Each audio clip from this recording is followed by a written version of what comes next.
Okay, well, welcome to our talk on how to get an allocation. By this time, I assume you have come to the conclusion that having access to an HPC resource will either allow you to do research that you haven't been able to do before, or it will speed up your research greatly and really enhance your educational and research experience. So the first question that comes to mind is, how do I get time on an HPC resources, and what resources are there?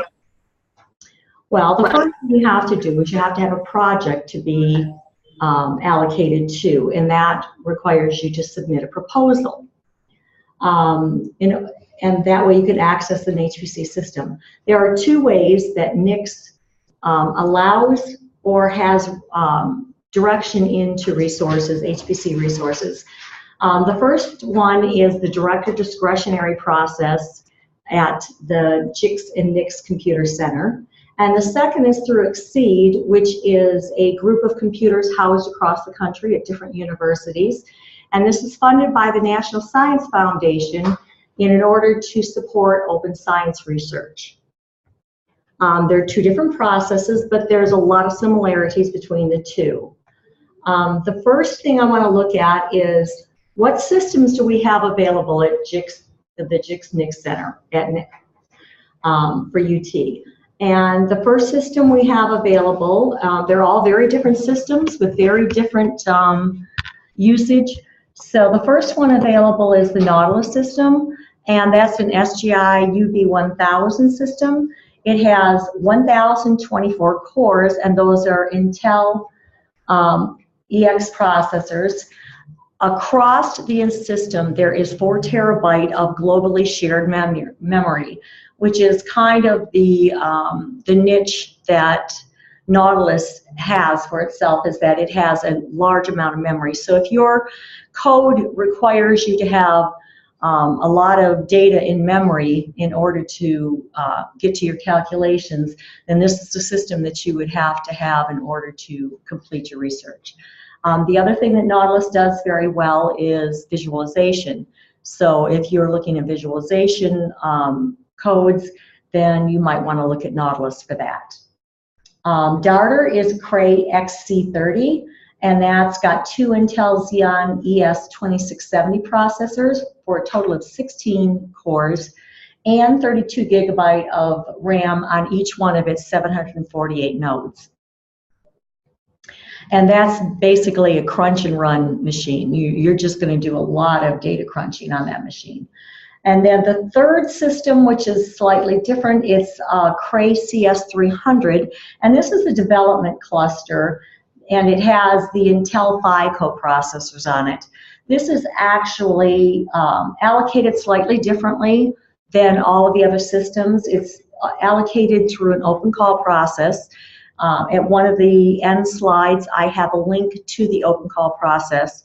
Once it's allocated, it can be renewed and users can be added to the project on our regular NICS webpage.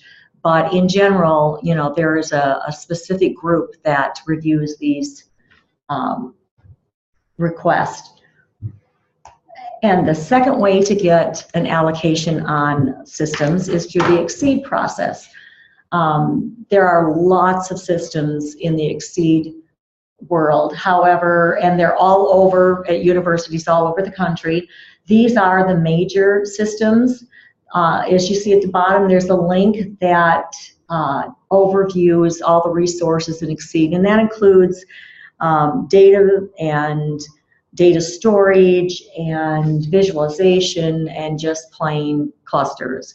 So you can look at that link and you will find all of the systems that are allocated through XSEDE. But the main systems are Stampede, which is the Dell PowerEdge C8220 cluster, and that has Xeon Phi coprocessors, and that's located at TAC in Texas.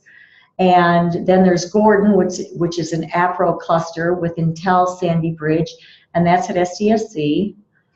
Coming online, it's actually being, you know, first users are on it right now is the SuperMic, and that is a Dell cluster with the Intel 64 processors, and that is, as its name specifies, a mic system. and that's at LSU. Trestles is another APROS cluster, and that is also at SDSC. It has different processors in it. It has the AMD Magni cores. And then there's Blacklight, and that's at PSC, and that's another SGI Altix UV. And again, that's going to be for your high memory and visualization. And then there's little asterisks on Darter and Nautilus. We do allocate some time through XSEDE. This is kind of an influx situation right now. So currently it's, for the most part, allocated as supplements to existing XSEDE projects. That, like I said, that's a work in progress, and that story may change at any time. The NICS discretionary project types. There are four different types of projects. So if you're applying for a project, you're going to want to kind of look at this and say, what is it I want? What do I, what's my purpose? For the most part, everybody will start with the pilot project. Now, the pilot project is to just get in and get your code running on the system. We're going to see if we, if we run with 36 cores, how much can we get done compared to running with 48 cores, Sometimes the performance goes down when you have more processors because there's, it depends on your code, it depends on your software packages, there's a lot of variables. So this is a place where you can test it. And then when you move on to the standard project, you need to be able to say, look, this is how my code runs. This is where I get the best, best performance. I want to run 2,000 of these jobs, and each one of these jobs cost X amount of time. So that way you can say, you can submit, a well-written proposal that can clearly justify what it is you need to complete your project. We also have a category called large, but that is only available on Darter. A large project is for people who are already established. We've already seen they absolutely need huge amounts of compute time, and they're able to use it efficiently, and they're rocking and ready to go. And then we have EOT, which stands for Education, Outreach, and Training. These projects are, for the most part, for workshops and classes. If you ever go to like SC or XSEDE or some of your different conferences, you will probably be able to get access to a system on an EOT project. And those could be anywhere from a day to a couple of weeks or a month. And then we move on to XSEDE project types. Like I said, these are very similar to the director discretionary. They call their initial projects a startup, and they are just like our pilot projects. There's not a lot of, there's not a real high level in order to get access to one of these projects. So you do have to submit, a reasonable request. You do have to justify things, but it's a lower level, and again, the purpose is to see what it is, what my needs are, so you can intelligently present in a proposal what your needs are. And then research projects are your larger awards. Campus Champion, XSEDE has something called a Campus Champion project, and many universities have a Campus Champion, and you can go in and you can say, look, I just want to see what HPC is about. Let me get an account on this. Let me get in and play. Let me see if this is even worth my time or helpful to me. And it's just to kind of get you through the door and help you to be ready to actually work on a project. So these are really very helpful and very well used across the country. And then similar to our EOT is their educational, and this may be for a university or even sometimes a high school to do a semester class, or as in the EOT, in the training for workshops. Between the two, the review process is slightly different. On XSEDE, startups are reviewed whenever they're submitted. It's just a continual basis. And that would be the same for, well, educationally, you can apply for it anytime, but there's different requirements. So startups can be applied for at any time. However, the research projects can only be applied for every quarter, and they have to be submitted at a certain date, by a certain date.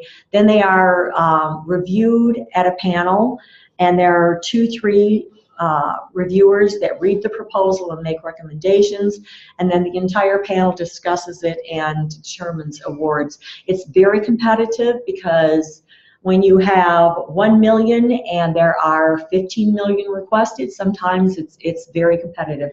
So you really want to use your startup and your pilot to get your story together, so you can really say, this is, I'm ready to go. The startup, and well, we'll cover that later. Director discretionary, the process, there is a committee at NICS that reviews these. They review them every Wednesday. And currently it is set up so pilots and standard projects and EOT are all reviewed every Wednesday by the committee. So that's a little bit quicker process. But like I said, the startups, even on XSEDE, are done. There is no time basis for them. So that shouldn't be a big drawback. So who qualifies to be a primary investigator on a project? That's a big question. In general, I mean, there are always minor exceptions, but in general, they want you to have a PhD.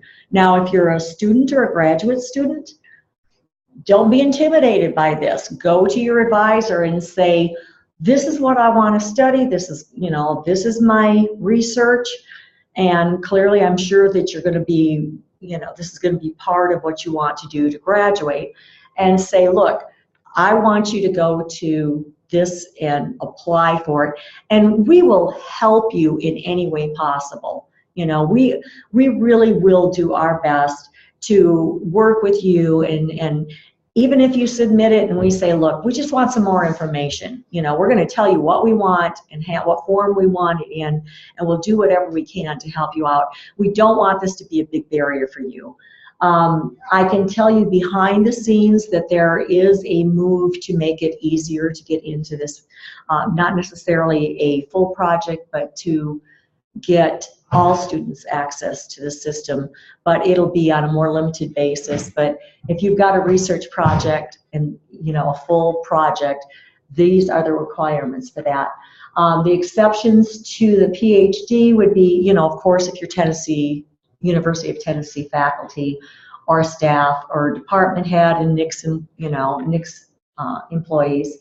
On XSEDE, if you're an NSF fellow or an XSEDE staff, you can also qualify, and that's for both of the XSEDE. Class and workshop accounts, that's not necessary. That is you just have to show us, I am so good at this, and I'm going to go to SC and I'm going to do a whole a whole day of how you do this, and that's cool. That is not a requirement to have your PhD for that. You just need to know what you're doing. These are for open science. There is an exception, of course. At NICS, we do have some industrial partners, and we're certainly not going to tell industrial partners that they have to have a PhD, although many of them do. There are some systems that Beacon in specifically, you don't necessarily have to be a U.S. university to have access to Beacon. For the most part, the other systems, these are U.S. university resources. XSEDE, absolutely. NICS, we do make some exceptions. And let's see, that pretty much covers that. Okay, so how much can I ask for? That's obviously, you want to know. I have seen many times, because XSEDE, you see at the bottom, XSEDE does not tell people what their limits are and what their upper limits they can ask for. And it's not unusual to get requests for 50 million And these people have never been on a system, and they have no clue why, you know, they just think 50 million is a good idea. At NICS, we're never going to offer 50 million, you know. But so I think this actually gives you a better idea of what's reasonable. You can, on XSEDE, you can only have 200,000. They do limit what you could get on a startup. Because after a certain level, they expect you to be doing real research and putting in a real proposal. And so they do limit you to 200,000 units, and that's across all of the systems that you ask for. But every one you ask for, you have to say, you know, I want a GPU system, or I want a PHY system, or I want a visualization system. You kind of have to justify why it is you want that system. At NICS, on the director discretionary, as you can see, the standard is for Nautilus is 150,000, Darter 1 million, and Beacon 5,000. And there's a big difference in the number of units, because there's a big difference in how they're used and what they're used for. And these are in general sufficient for a year's worth of most people's research. We do also offer a 5 million for the large awards, which I talked about earlier. These are people that are well established and can really prove that they have a need for large data. Now, the catch to this, if you get into even in XSEDE or at NICS, there is a process for asking for supplements if you just plain didn't ask for enough, or you know, your research went way too fast, I've got it done, and now I want to start this other area. So there are mechanisms to go beyond that if it's necessary. So project readiness and duration. This is kind of what I was getting to earlier. Your experience level for a startup or a pilot is pretty low to medium. If you're going to go in for a standard or a scientific research, you're going to be pretty savvy about your HPC. And obviously EOT and educational, that's, you know, low. Scaling data is not necessary for your pilot and startups. It is absolutely necessary for your standard and your scientific research. And the other thing is your award schedule. I mentioned that earlier, that these two can be done at any time, the first two. The second time group, NICS, you can do this at any time, but XSEDE is quarterly only. And EOT and educational are at any time. The resource request limits, I just talked about those. Now, the one little catch on that is the life of the project. For a startup or for a pilot, you know, every project is created with a 12-month time span. If you are in a scientific project or a standard project, it is a solid 12 months. You do get a pilot or a startup, and if you have your scaling data in a month, and you're like, well, I only have, you know, 30,000, I'm really ready for that 150,000 because I've got my scaling data. It's working, it's beautiful, I'm ready to just, you are not required to wait the 12 months to submit your standard or your scientific project. So that's kind of the one that gives you a little bit more leeway. But like I said, once you get locked into the 12 months, it's still not a, you know, end all and be all. It is possible to get additional time. So what's required to request a project? Can I bring up a web link too, so we can actually go to these, or no, or just stick with this? You may need to share to the desktop. You may have to need to.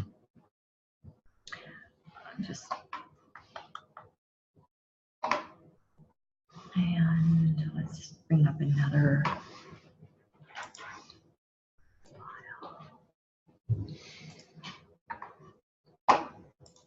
So if you can go to the stop share. Okay. And then click share screen. Oh, okay. And then there's the desktop. Yeah. That's what we see. Okay, so to find out and to apply for that, you can go to the NICS website, which is at www.nics.tennessee.edu, and you see under the quick user links, there's a request an account link. And this is a very handy little thing. And this is actually where you apply for any discretionary accounts at NICS. And there are several things you need to do. If you've never, ever, ever, ever computed at NICS before, you're going to want to be a new user. If you're applying for the project, it's a new project, new user. The other categories are, a new project if you've ever had a username at NICS, a new project, and an existing user. The reason this is important is because through these, you get your username and a one-time password token in order to log into the system. If you just apply as a new user and you already have a NICS name, it's going to create a whole new account, a whole new username, and you are not going to be able to access the data that you've already put on the system. So you want to stay with new project, existing user if you have ever had an account at NICS before. And then we'll talk about this later, but if your advisor gets a project for you, and once he has that project established, you would go as an existing project new user or existing project existing user. And this is how you get your account on a project that's already existing. And then once you complete the form, and it's not a very complicated form, we want to know a little bit about you, your address, your name, your phone number, kind of standard things. Who you work for, and what is it you're asking for? Are you asking which system do you want to get on? So it's pretty simple. But once you make that request, it has to be approved by the PI. And that's part of the reason we want advisors to be the PI in a project, because they are going to be responsible for the research done on that project.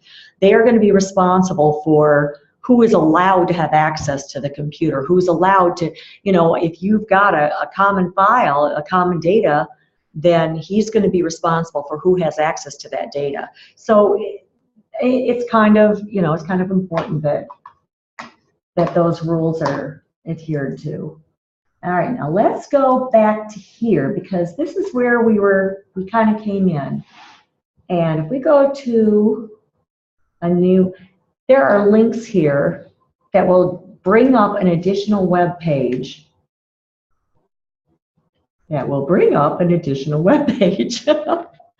I think. And it's not bringing up the web page. Why would that be? Oh, maybe it's bringing it up on the other.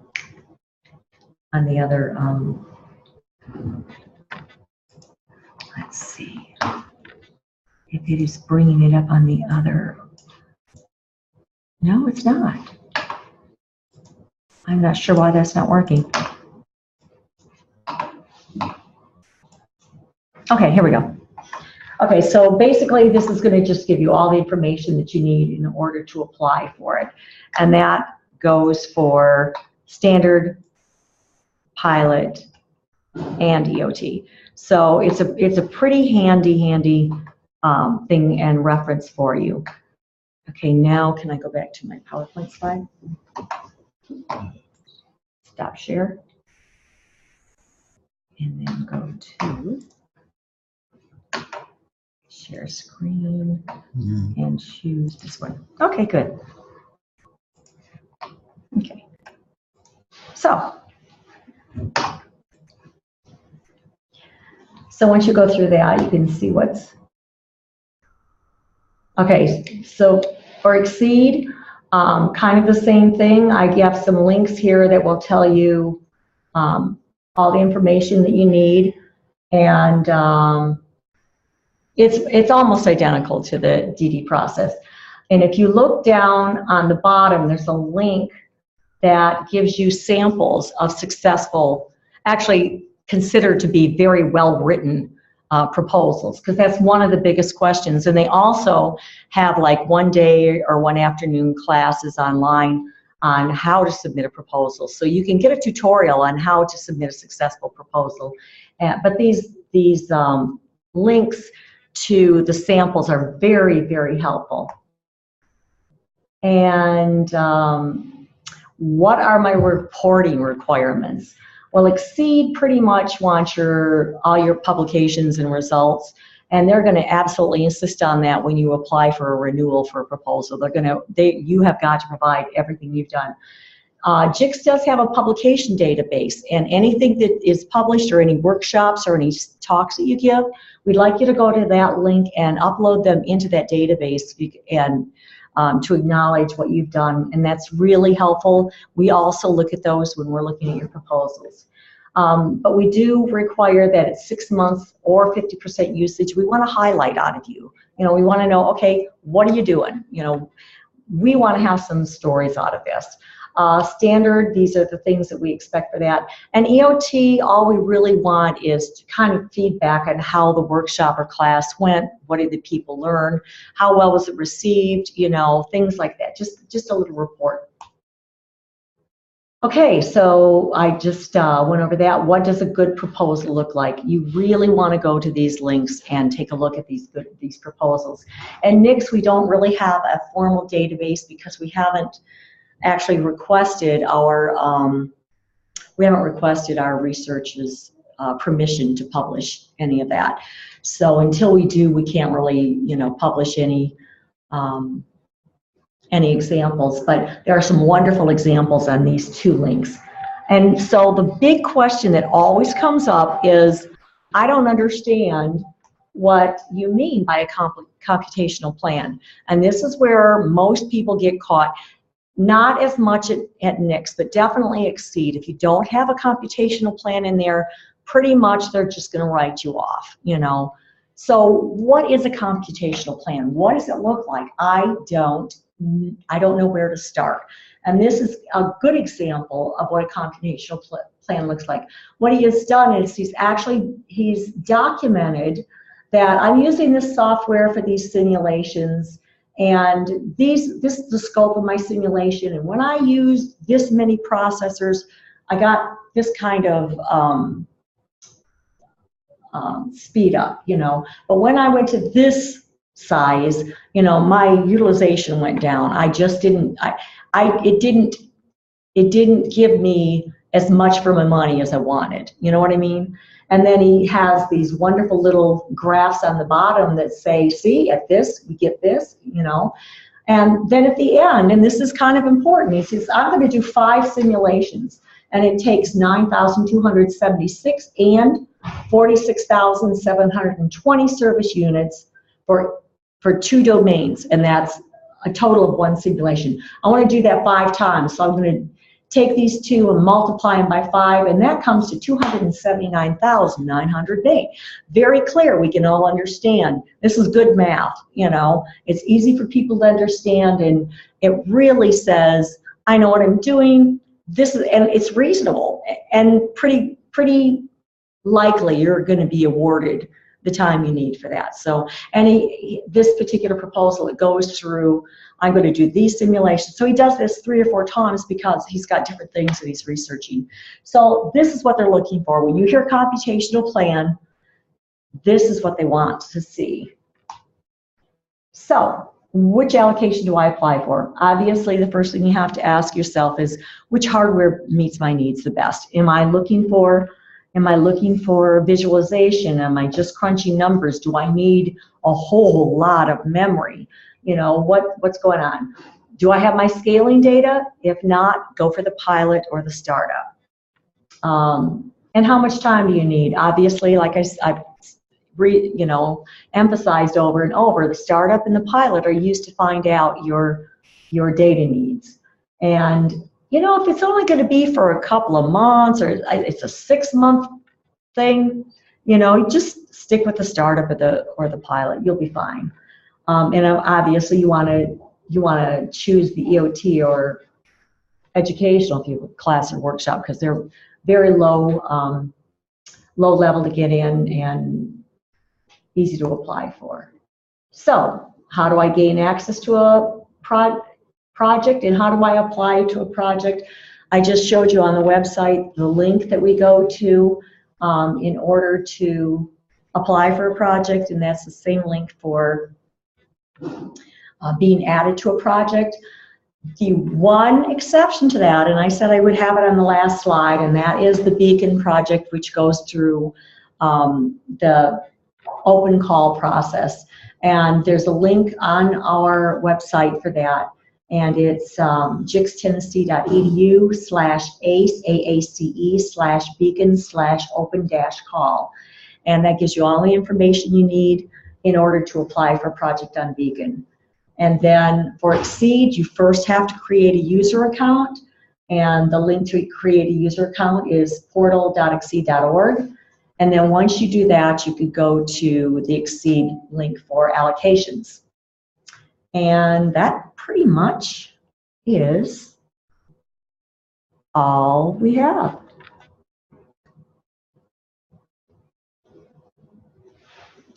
Okay. Do we want to do questions now, or do we want to? Later, let's okay. Go with move on? Yes, can you hit the sharing? Stop share? Yes. All set.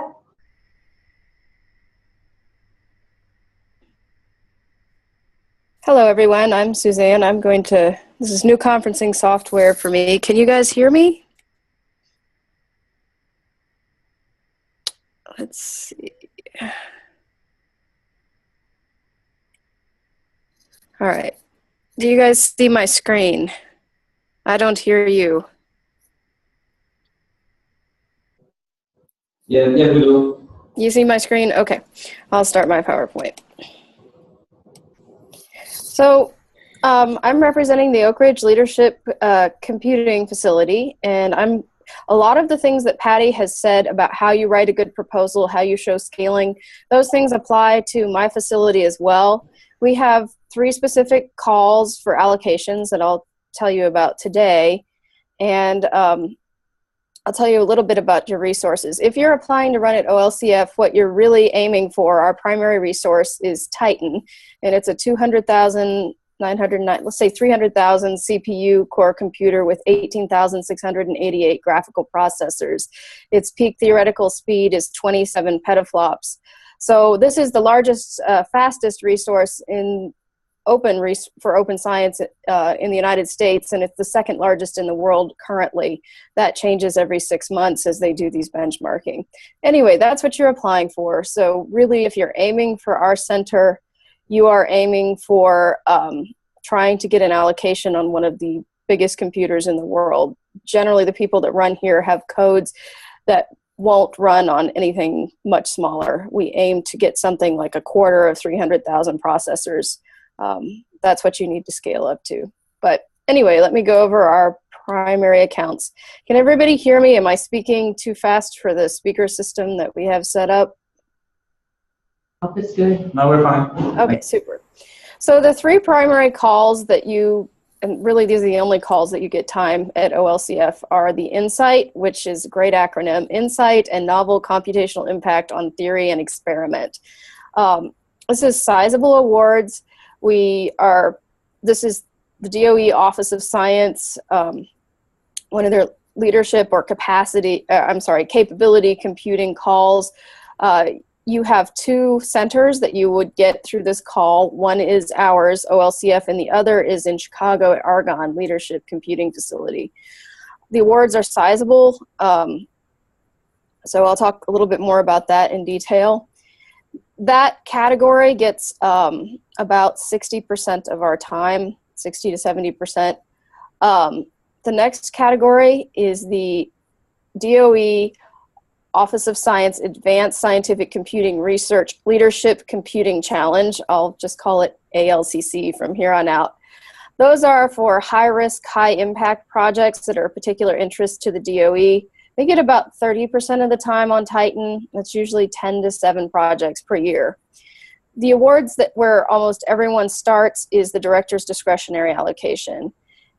These projects have a 3-fold purpose. One is to prepare you to run on Titan and for these other two calls that I just talked about. Another is to sort of get broader engagement and help us make strategic partnerships for codes that maybe aren't ready to run on Titan, but in the future could be, or efforts that are well suited for high performance computing that have not had a chance to run on resources like Titan. And the third is to do application performance measurement, so sort of to maximize scientific application efficiency. So that's more of a computer science mission. Also, director's discretionary allocations, we have a few that are for outreach in our center. Our center doesn't do allocations for training and outreach allocated to the public, but you might have someone from our center come and you will run on that sort of allocation, but you can't get those unless you're actually staff here. So the DD is probably where you're going to enter. Uh-oh, it's not letting me, oh, there we go.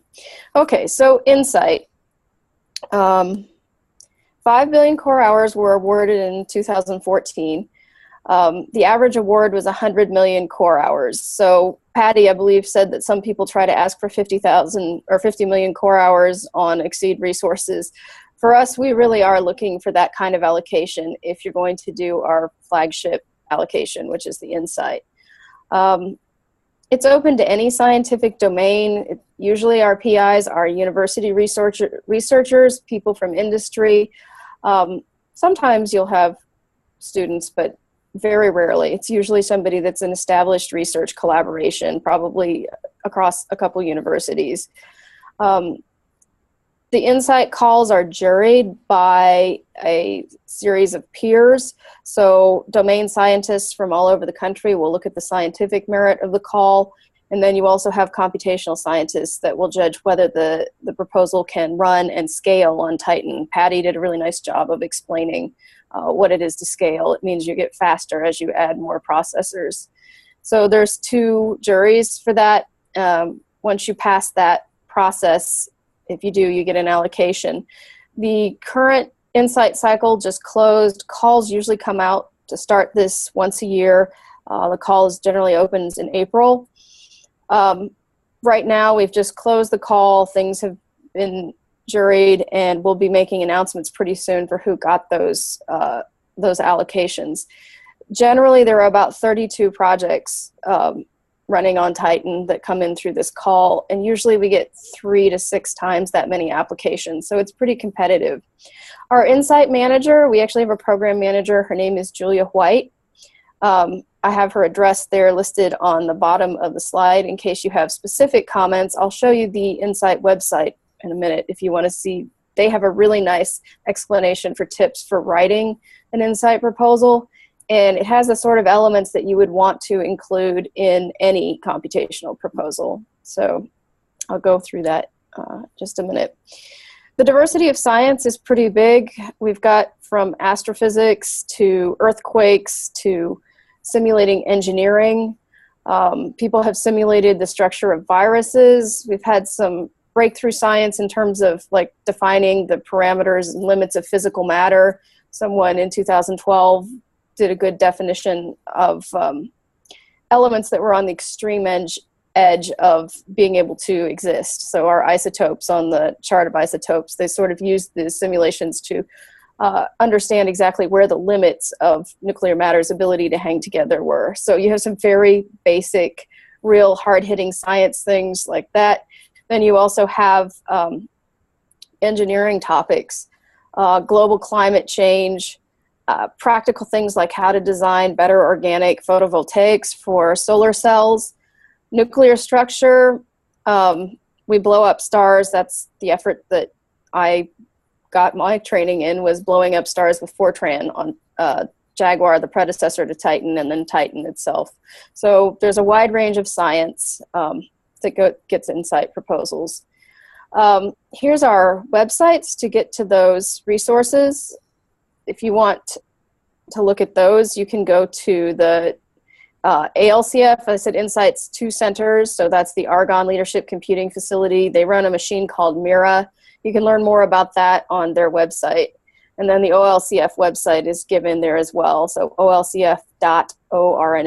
I'm going to go to the INCITE information page right now to just show you that tips for writing a good proposal. I thought I had it pulled up. Nope, that's not it. Sorry, forgive me a minute while I fish for this. Here it is. So that DOE leadershipcomputing.org, which gives you the detailed information about INCITE. Maybe as a student you're not quite ready to write your INCITE proposal yet. Maybe you are. But there are lots of frequently asked questions on this site. Here's the 2015 call for proposals. It's probably going to be a PDF, which my machine is not going to like here. Come on. Well,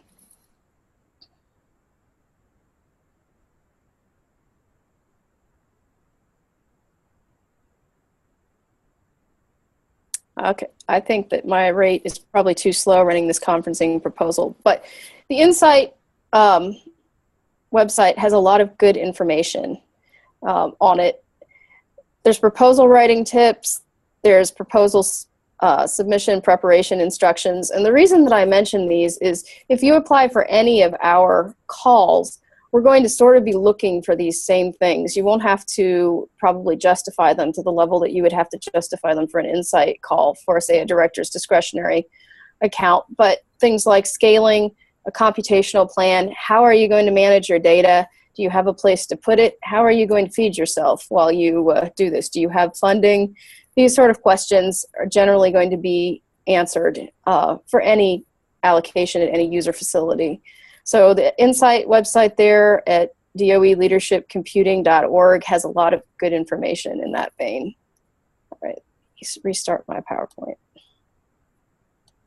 So we're going to move on to sort of the details of the ALCC challenge. I've got the CASTLE. I said we have a lot of new engineering tasks running. The CASTLE is the Consortium for Advanced Simulation of Light Water Reactors. So this is an effort to simulate just about every process of building a small, safe nuclear reactor.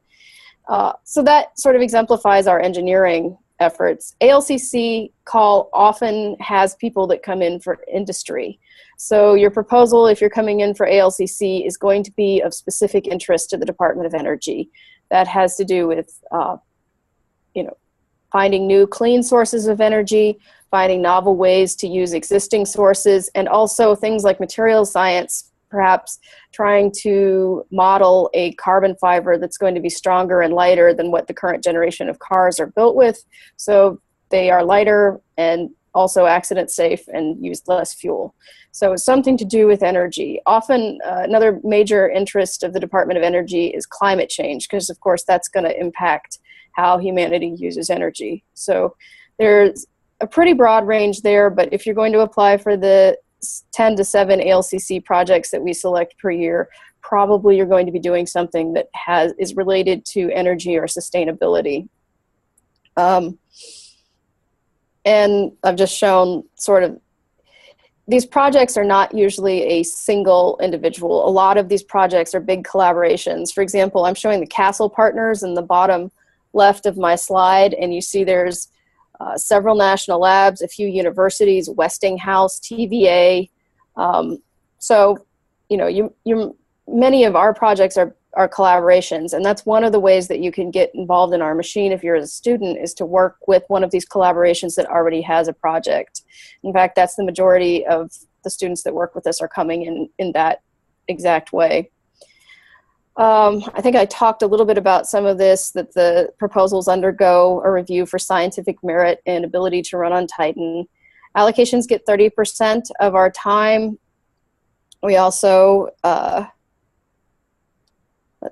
we share this with a couple of other labs, also have ALCC challenges. These are the DOE Open Science Labs. So you see the National Energy Research Scientific Computing Lab, NERSC in California, and also, again, the ALCF, the Argonne Leadership Computing Facility. Proposed work has to be non-proprietary for these, even though we have several companies. This, again, everything on Titan. We aim at open science. We do have a few proprietary projects, though. Proposed work must have a source of funding, and the call just opened this year. It's October 1st, but you can submit a proposal anytime if you feel that this is the right one for you. Right. Our director's discretionary fund, this is, I said, hundreds of projects. This goes through a merit review just like the INCITE and ALCC, but the merit review is generally done by people that either work at OLCF or are closely associated through projects. 1 or 2 scientists will review the scientific merit, and 1 or 2 computational scientists or scientists that are computational scientists as well will review the feasibility of actually running your project on Titan. We make decisions and add new projects every week at our Resource Utilization Council meeting, which usually happens on Monday.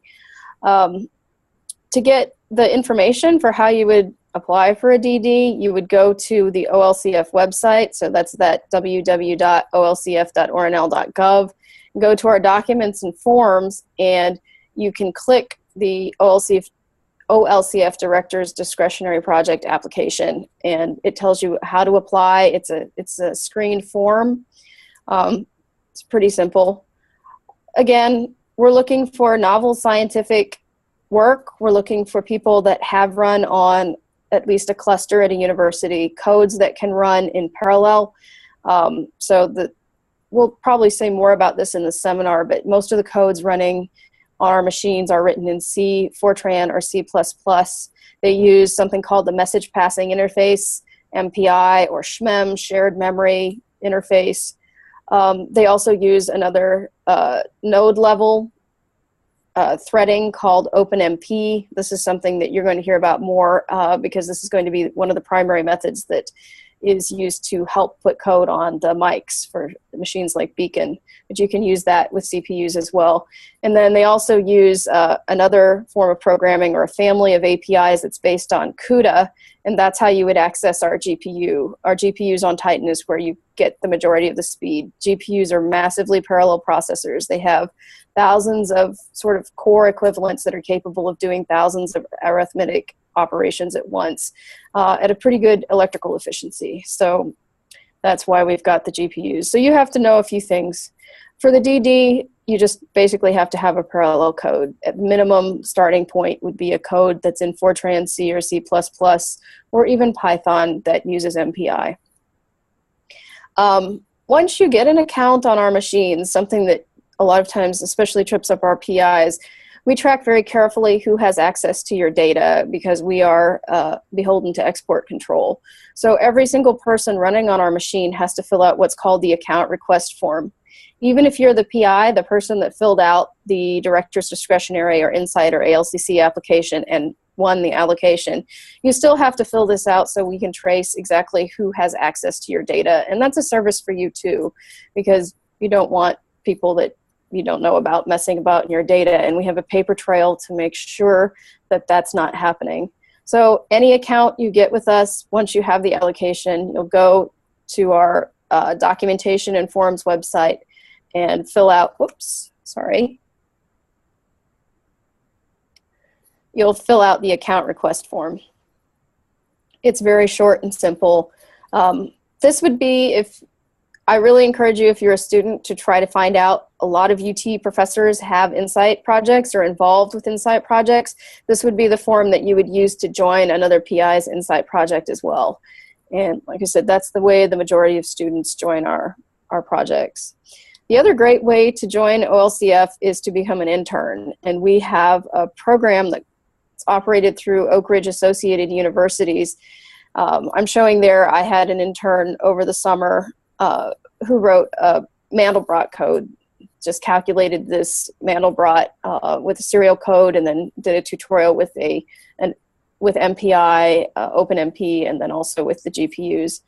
So that would be like your startup project, and that's another great way. So if you want to work with our machines and don't feel like you want to write an allocation, you just want to get some HPC experience, apply through our HERE program. You'll get to work with us for 8 weeks in the summer, or if you're local, you can work with us all year if you can work it out with your classes and everything else.